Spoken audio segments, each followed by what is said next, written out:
Hi, welcome back to a new episode of For the Love of Weather podcast. This is the podcast where we discuss all things weather and how they can impact our daily lives. We hope that you leave this episode and every episode that you listen to loving the weather just that little bit more. Hi, I'm meteorologist Gemma. Hello, I'm meteorologist and weather presenter Ashling, and today we get to reintroduce Dr. Simon Lee, bit of a rock star in our field. Well known. I would Thanks so say much that. for coming back to us. We Thank obviously you for didn't having put me you off. back. You're very welcome. But just briefly reintroduce you again. But anyone who's in climate and weather probably knows who you are already. But um, yes, but in our first episode, we have already chatted to you, which we figured out just before this started was November 2022. I believe so, yeah. Wild. Crazy. But Simon is currently postdoctoral research scientist in the Department of Applied Physics and Applied Mathematics, APAM, brilliant name, Yep. at Columbia University in the city of New York, where you work on a stratospheric, tropospheric coupling, large-scale climate dynamics and variability, and subseasonal seasonal predictability and its applications. That may sound like quite a mouthful, but all really, really important stuff. You're also the co-editor and chief of our beloved ORMET Weather Journal. But Yep. you are soon to move to St Andrews. So we're going to get you back over this side of the pond again to be a lecturer. Yes, I'm going to end up with quite a strange accent that's like English, Scottish, and New York. Why not? Why not? It's great. Yeah, so without further ado, I'm just going to go take it right back again. And I'm going to ask you this question again. When did you first think to yourself, I think I might love the atmosphere? I'm probably going to work in weather. It is a good question, and I always feel like I've got a different answer to it each time I think about it. But I think it all stems back to growing up in Harrogate, in North Yorkshire, and being in the north, the best parts of the UK, obviously, and being kind of exposed to the weather coming in off the Pennines, and just, it was an inescapable fact of family hikes on a weekend that the weather was something we were going out there and experiencing. And also living near several large reservoirs, I just always used to enjoy watching the droughts and the floods and the fluid dynamics at play. And I think it all kind of went from there, really. So I'm just going to jump straight to it. Recently, we've had some nacreous clouds, We mother have. of pearl. Stratospheric clouds, absolutely stunning to look at. Can you tell us a little bit about what's going on there? Yeah, so they are potentially one of the most beautiful clouds that you'll see. In some ways, they're a little similar to noctilucent clouds that you sometimes see in the summer, except noctilucent clouds form in the summertime mesosphere. And we're in the troposphere, stratosphere, mesosphere is the third layer of the atmosphere, whereas nacreous clouds form in the lower stratosphere and in winter. The similarity with noctilucent clouds is that they're typically visible only at kind of near sunrise and near sunset, when the sun is just near the horizon. It's kind of angled up to illuminate them. And what's fascinating about polar stratospheric clouds is that they form within the cold air of the stratospheric polar vortex, which is not normally cold enough in the Arctic or located over the UK as it has been in the last few months. I wasn't lucky enough to see them. I'm absolutely gutted. I only saw pictures of them. I kept looking out the window and I was like, please.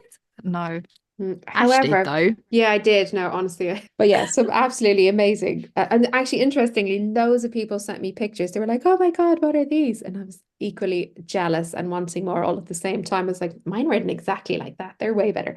But there is another side to them. Simon, do you want to just talk a little bit about why it might have actually been concerning to see them?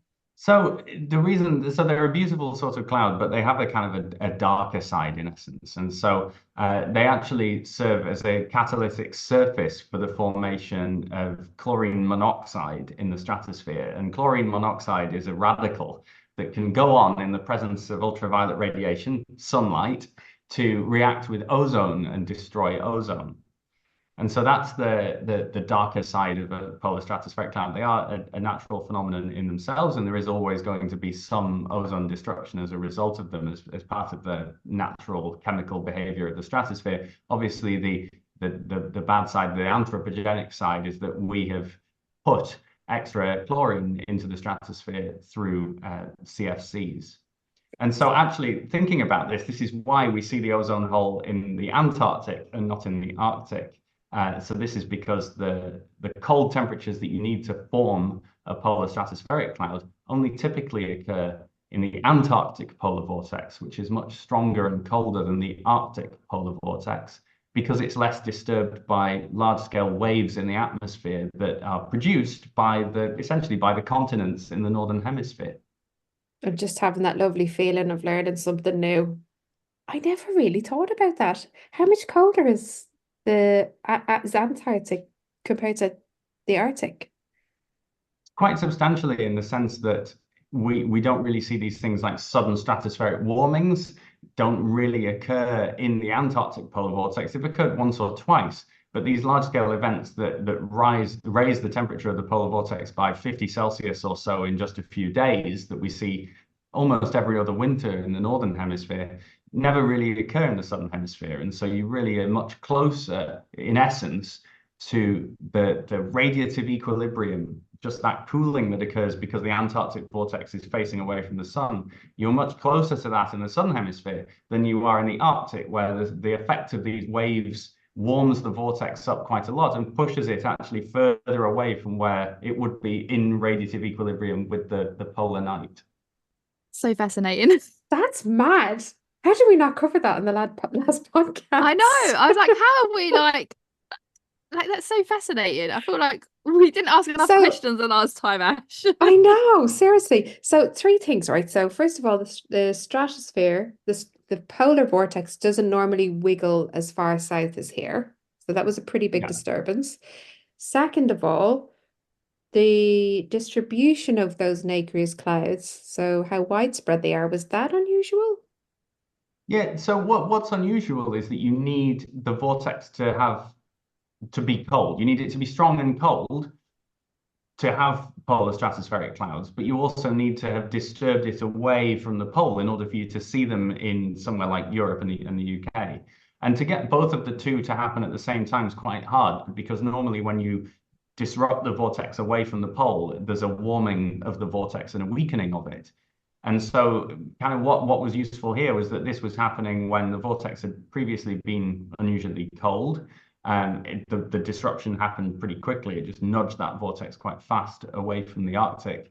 And this occurred right in the middle of winter when there's the least radiative heating of the Arctic. So things were able to remain cold. So we're moving now at a time where we're gaining like quite a lot of daylight.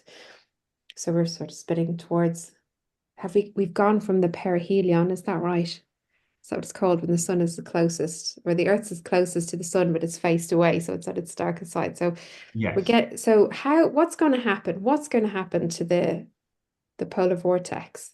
Talk about that and the temperature. And it's kind of can be a bit counterintuitive to what you think. Well, this is the interesting kind of link between the kind of the pure radiative aspect to it, the thing that's just governed by the strength of the sun over the pole, and also the dynamics. And so the way the waves interact with the vortex in the Arctic in particular, where the amount of waves interacting with the vortex is quite high, has a really large say in how the vortex evolves. And so actually in some winters you can have a complete loss of wave activity from the vortex, and it can actually cool quite substantially into the spring, kind of almost against the seasonal cycle in the radiation from the sun. And so sometimes you can have an unusually cold vortex right out into sort of March, and it can be unusually strong into March and April time. And we actually saw that in the spring of 2020. But, there was something else going on in the spring of 2020 that I believe was kind of a distraction for a lot of people. I know. So that happened then. But typically what we would expect to see is that the vortex begins to warm up as the sun starts to return to the Arctic. That's essentially that average of that. But the amount of variability from one winter to another in this is quite large. And there's still enough time between now and the spring to have other events like sudden stratospheric warmings. So Simon, I'm just going to jump back to the clouds. We were talking about ozone and the nacreous clouds. Can you tell us just a little bit more about the sort of natural cycle of the ozone and how it's all linked to the stratosphere and all that? One of the things that's interesting about the polar vortex is because it has this strong jet of westerly winds surrounding it, it kind of serves as a transport barrier. So air can't mix across the edge of the vortex. And so the air within the polar vortex ends up pretty isolated from the rest of the stratosphere. There's a lack of horizontal mixing on average. And so that air within the vortex can progressively cool through the winter in the absence of any stratospheric warming events. And this is particularly what we see over the Antarctic, strong cooling within that vortex and a very strong horizontal transport barrier. And then in the spring, as the sun starts to return to the polar region, what you have is kind of the legacy of this cold mass of air from the winter, which is cold enough to support the formation of polar stratospheric clouds. And you have the return of sunlight, which can favor the occurrence of chemical reactions. And so then what you start to see is the reaction occurring on the surface of the polar stratospheric clouds that produces chlorine monoxide, the radical, and then that can go on in the presence of ultraviolet radiation to destroy ozone. And so that's why we see the ozone hole in the Antarctic in Antarctic spring around September time.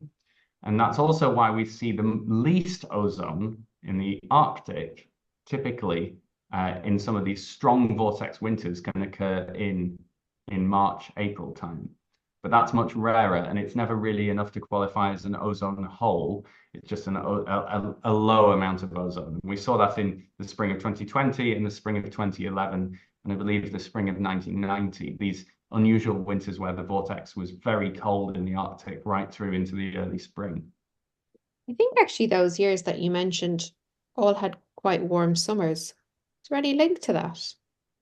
I don't know if there's a particular link there. There is some recent research that has suggested a surprising link between the lower stratospheric vortex in the late spring, the way that breaks up, led by Nick Dunstone in the Met Office, and the evolution through the summer. But from a sample of 3, I don't think that's enough to make a conclusive statement.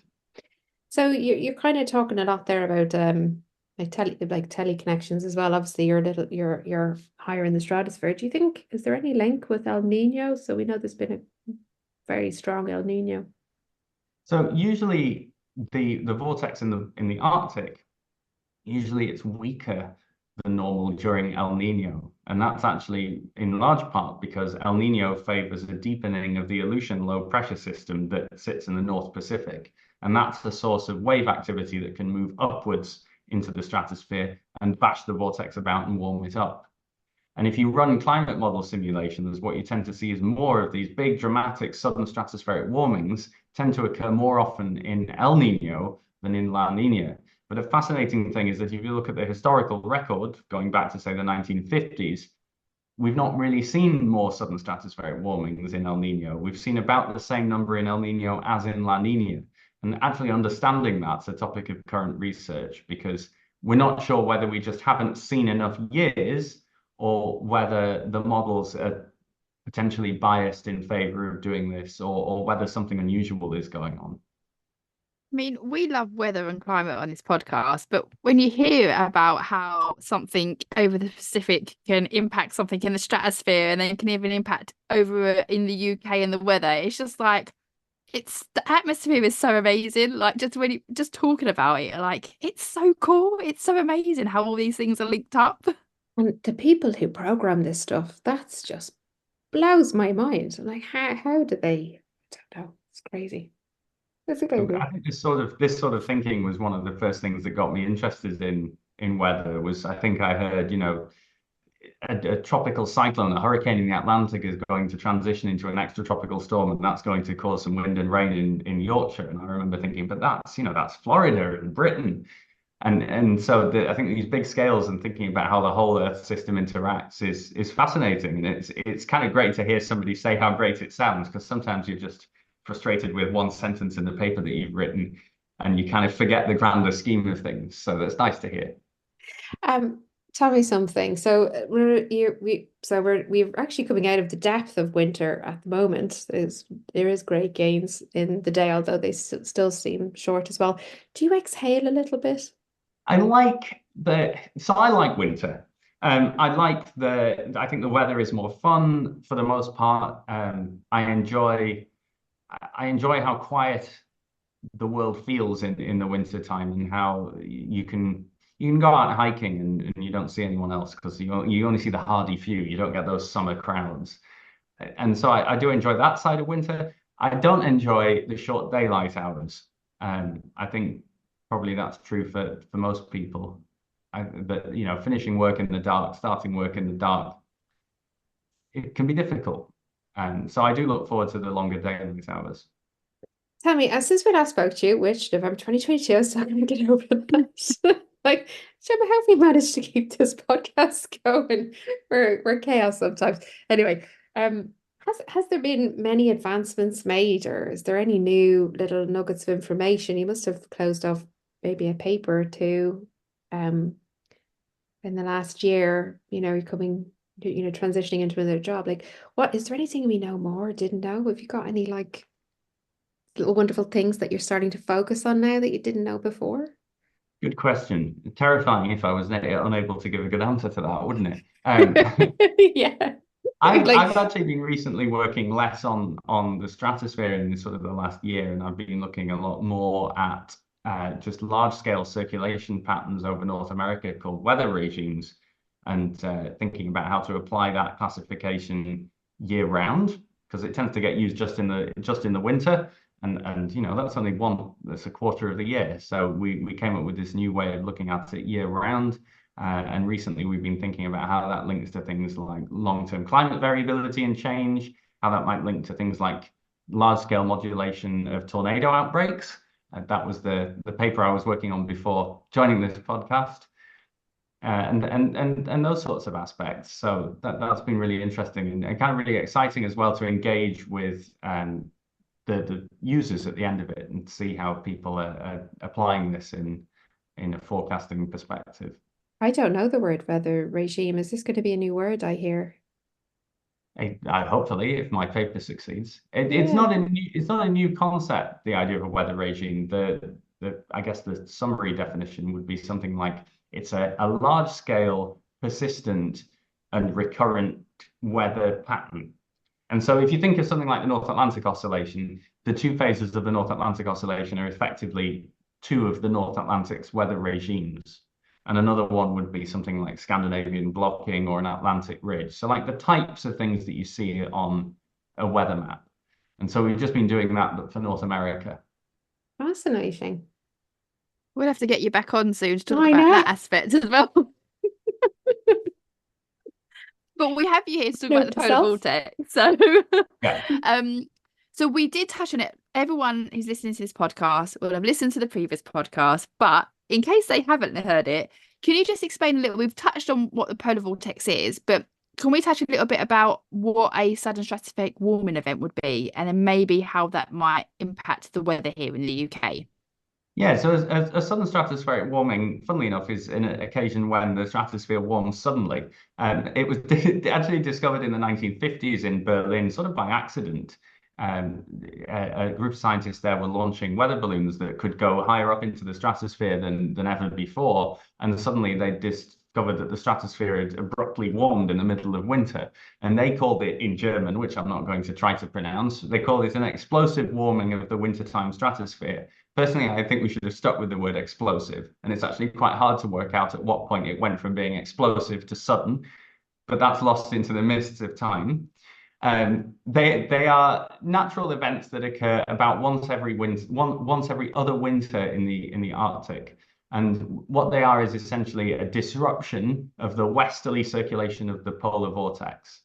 And so these result in the winds reversing from westerly into easterly winds.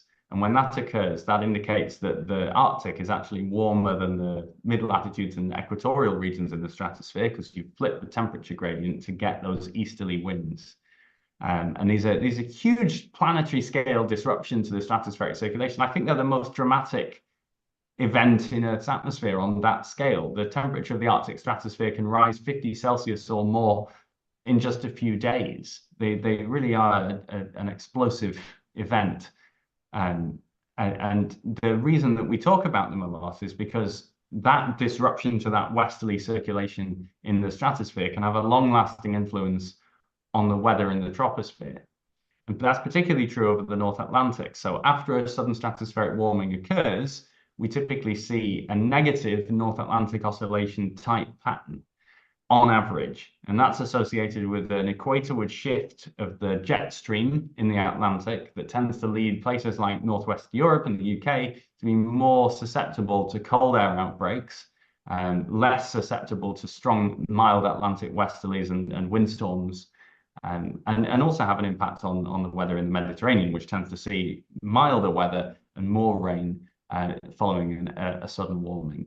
And what's interesting, beyond, if that wasn't interesting enough, what's additionally interesting is that because these SSWs can lock the atmosphere into this new state, essentially, once the sudden stratospheric warming occurs, there's typically a long-lasting signal in the lower stratosphere for a weakened vortex. And that means that once one occurs, you have some sort of memory, you have an extended predictability of the coupled troposphere stratosphere system. And so one occurs, and you know that on average for the next 6 weeks or so, there's going to be an increased risk of this sort of pattern and an increased risk of cold air outbreaks. And that's just cool.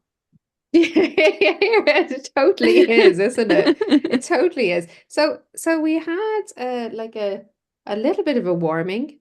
I'm trying to think when I last saw the nacreous clouds. So that obviously would have been signs of the disruption. And we've also just had a really cold spell of weather as well. So is that down to stratospheric warming?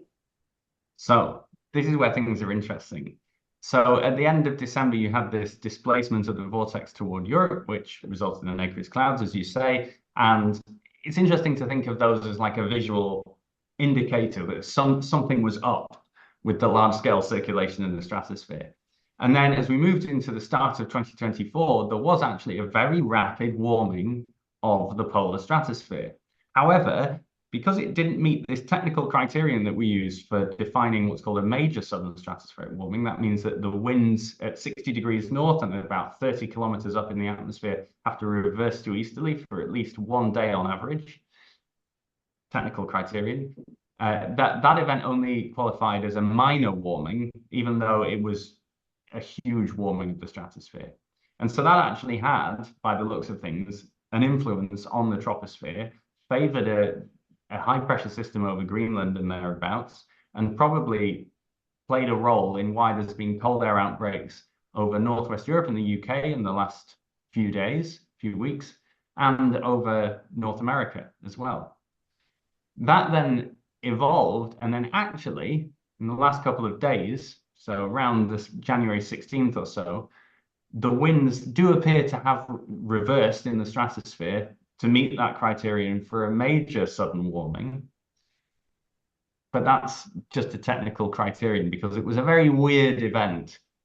The minor warming actually had more warming than the so-called major warming, and it actually appears that the minor warming may indeed have had more of an influence on the troposphere than the so-called major warming. Unusual event. Doesn't normally go like that.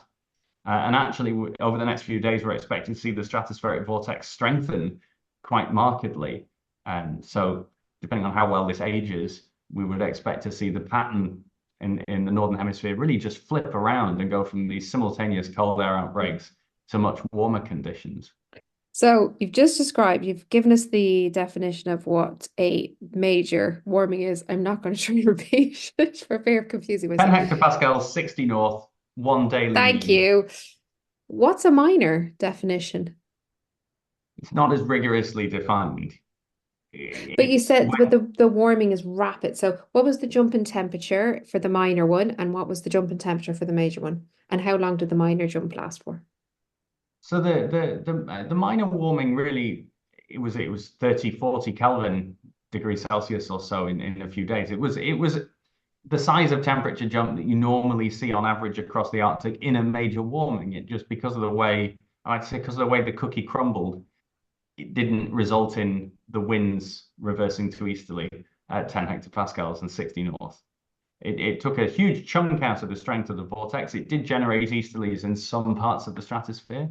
And so that warming then kind of weakened and fluctuated around for the first few weeks of the year until a couple of days ago.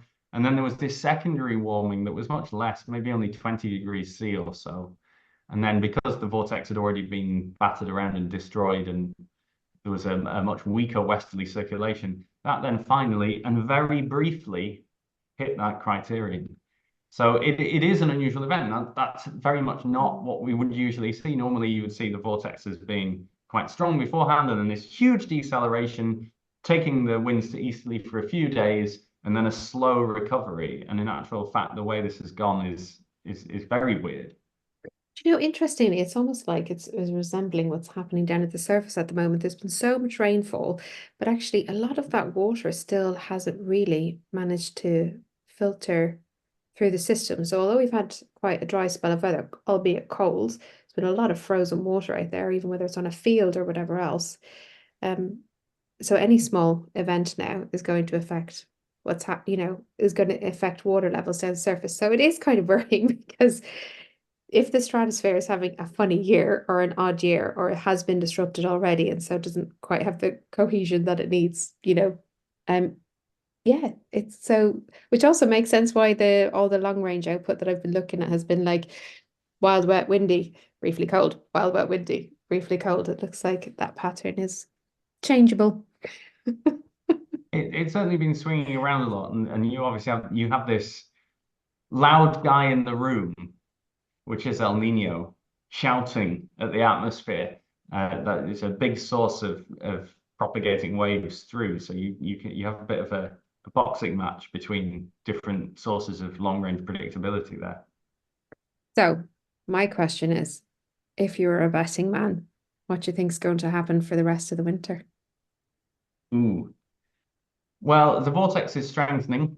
There's some signs of things that evolve a bit like the latter part of 1998, if I had to bet. So the latter part of 1998 was a big El Nino year.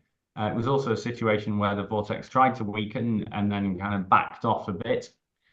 And so I would go for something like that, quite warm, maybe more in the way of southwesterlies through the latter part of the winter. Maybe this will age terribly, but that's what I would go for. I think this was the first half of January, first 2/3 of January. That's the really cold part of the winter. I don't think we're going to go back to anything quite like that. I don't forecast for a living. It's certainly very difficult to get cold air in a planet that has warmed about 1.5 degrees C above pre-industrial, especially when your source region of your cold air, the Arctic, has warmed 4 times faster than the global mean.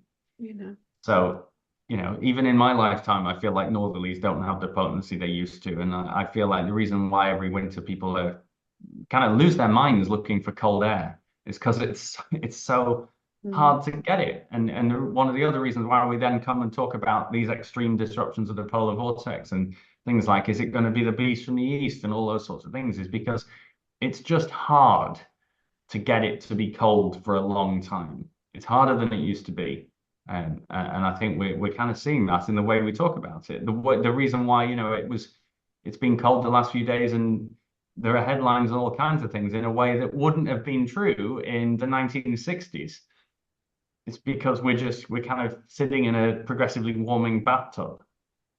A bit depressed now. That was a bit depressing. Don't worry. It's the reality though, isn't it? God is like, man, what have we done? Like, what have we done? Why can't we do more? But as you're talking, as you were talking, I was thinking, do you know what? Somebody's going to make a great lecturer because you really bring the weather and climate to life. And like it was so engaging. And I was just like, you're going to have so many students being like, this is awesome. So, yeah. Thank you. I care. So we're going to leave the science for the moment until our next podcast, whenever we get to have Simon back on. But let's revisit our Get to Know Me round and see what's changed there. So I think we do have some new questions now. I think we have got a few extra ones. So we will cover the standard first one that we ask everyone, just to see if it may have changed. Mine's wavering a little bit. I'm swaying from autumn to spring, so it might have changed a bit. So what is your favourite season? Oh, I think I can remember what I said last time. I think I said April to June. I'm gonna say I said I like winter earlier, but I do still really like spring. But let's just go for traditional spring. Spring is nice. I am wavering more towards spring, which I Well, it's don't the like to admit correct, because Ash will then be like, I was right. But, I am wavering that way now a bit more. it's the correct answer, Gemma. If you had to choose between the beach or the mountains, what would you choose? The mountains every time. Have you got a favourite mountain? Oh, it depends where. In the Yorkshire Dales, I'm a big fan of Buckden Pike and Great Whernside, which are both in the low 700-meter summit. There's a nice one just up the Hudson Valley from here. It's not particularly a mountain per se, but it's called Bull Hill, or Mount Taurus, and it's only 400 or so meters, if I remember correctly. But because it rises from sea level, then you do the entire hike, and that's nice. Do love a good hike. I do, especially if you got lovely weather. Oh, I mean, even in the rain, I'll do a hike. But yeah, In the ring. yeah. If you could have a superpower, what would it be? Oh, to predict the weather 3 weeks in advance. That's a good one. You'd be rich. Yeah, that's what I was thinking. Or to be able to predict exactly where there's going to be showers and thunderstorms. Oh, do you know what I think? If I had a superpower, I'd come up with another word for scattered showers. I just cannot think of a word to replace them. It's like the most perfect expression. What are the ways to describe them? I Yeah, don't know. I There's a often think about few. that. You could say a few shower. I mean, a few and isolated there together. And you could say scattered. You could say occasional showers. You could say some showers. Yeah, but they're still not What's the, scattered. There's very what's the diff, opposite of a scattered shower? Hmm? What's the opposite of a scattered shower? It's just such a great description. Isolated. Yeah, isolated or a few showers, I would Hmm. say. But scattered to me is like, across the area. Like, I don't know. Yeah. There's just not a word to replace that. You know. This is a really weather forecasty Mm. question, like a really, really weather forecasty conversation that we're having here. But also, Mm. at what stage does a scattered shower become too frequent to be classified as scattered showers? I would say if the showers more more frequent than 45 minutes, I think they become frequent showers. Hey. So I think the average person might be out. This is my take on it. Frequent showers would be I can expect to get caught in a shower. Scattered showers means if I was out and about, I might get caught in one, but there is a likelihood that I will. And a few showers means I might not. Anyway, interesting psychological Well, question. if I was going to make a comment on that, it would be maybe scattered showers doesn't need the word scattered, and it is implied. If you just said showers, maybe a few or widespread or frequent, but maybe scattered doesn't need it. Maybe scattered showers are just average amounts of showers. Hmm. But then that's the whole question. Mm, Does everybody know the difference between rain and showers? Yeah, that is a good question. this And is then a really sometimes, interesting conversation. sometimes rather I'm really interested. incorrectly, showers will become more frequent to make rain. Like Yeah, well, you they get merge into a longer spell of rain. clumps of debris occlusion. Anyway, we digress. Let's continue on. Let's continue on. This is a real insight into like conversations that people in weather and climate have. It is. We'll get back to the get to know me round. Hang on 2 seconds. Let's have a little look at the questions here. So do you have a hidden talent? Oh, do I have a hidden? I don't know if I have a hidden talent. And maybe it's hidden to me as well. Well, I guess something do you play an instrument? No, unfortunately. Do you sing? Not to anyone other than myself. Do you draw? I tell you what, I sometimes write poems. So maybe that's hidden. About what?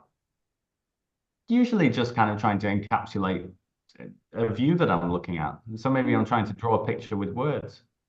I love Maybe that. that's my hidden talent. I hadn't really thought That's about that for a while. There you go. We've just found it. I like that draw a picture with words as well. I really like that. That's a nice way of thinking about it. I don't know if we've ever asked anyone this. Well, I've written it down on a bit of paper. I don't know why, but What's the best chocolate? What, in your opinion, what is the go-to chocolate? So you've had It's a time in good America to chocolate. know American chocolate. So this is a Well, valid American opinion. chocolate's terrible.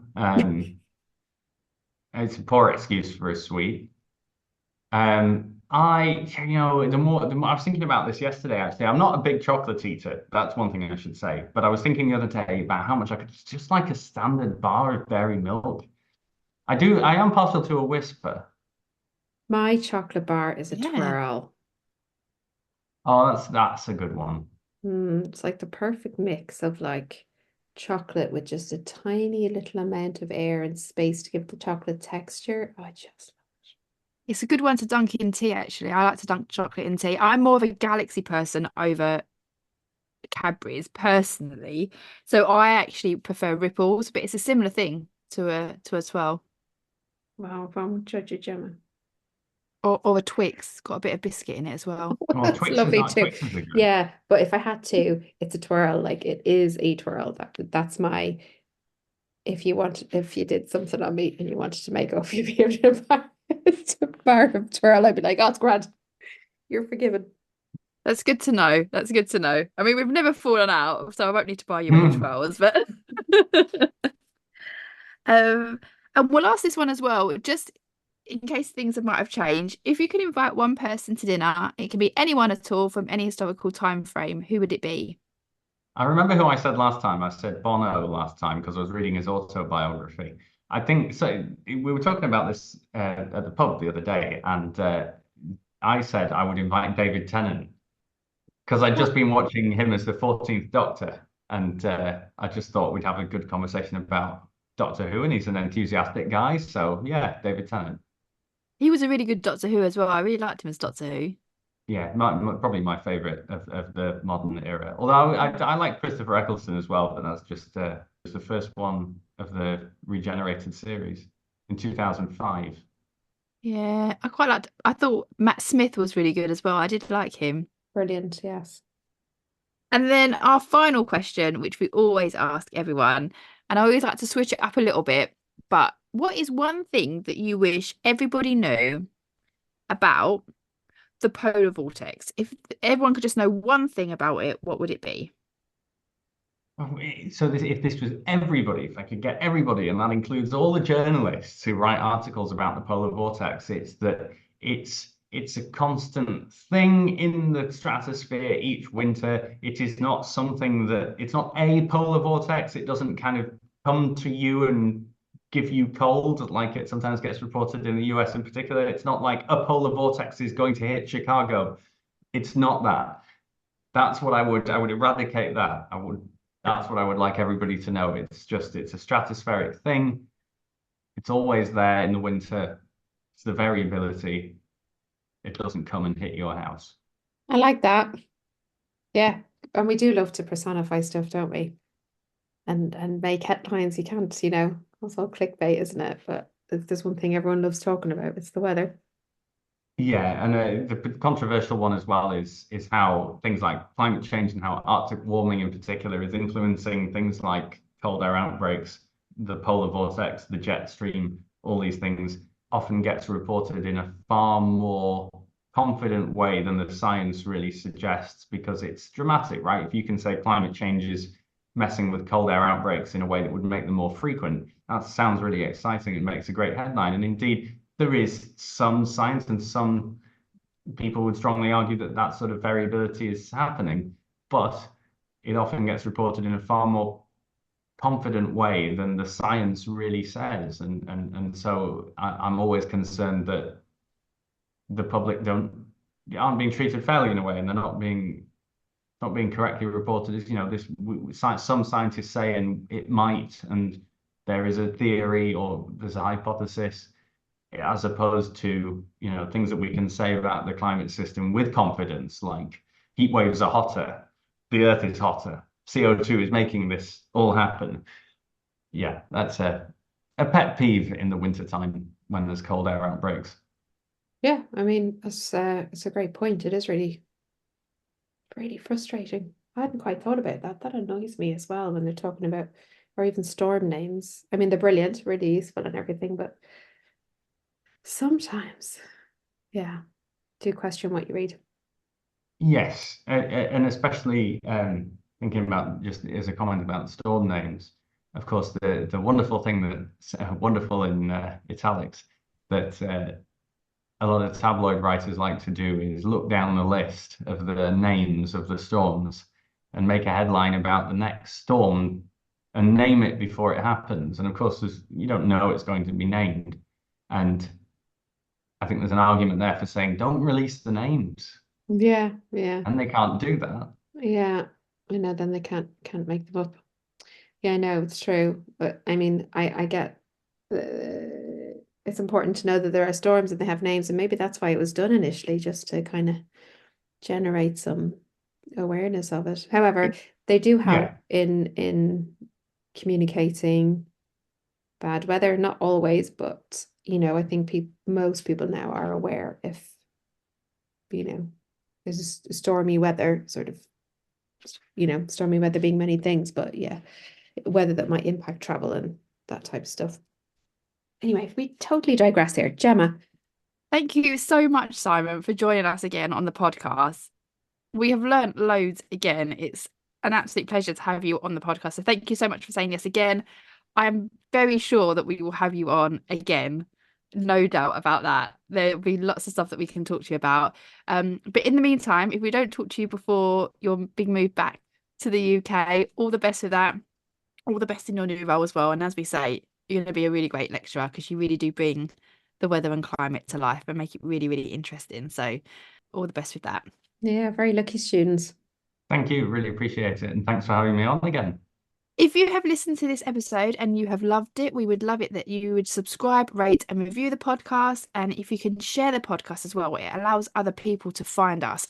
And our big mission here is to share our love of the weather with as many people as we can. So that would be amazing. If you'd like to follow us on Instagram, we are For the Love of Weather. On X, formerly Twitter, it's a little bit of a mouthful there. We are the number 4 Love of Weather. And Simon, if people want to find you on social media, where can they find you? I generally go under the handle of Simon Lee WX on platforms such as the artist formerly known as Twitter.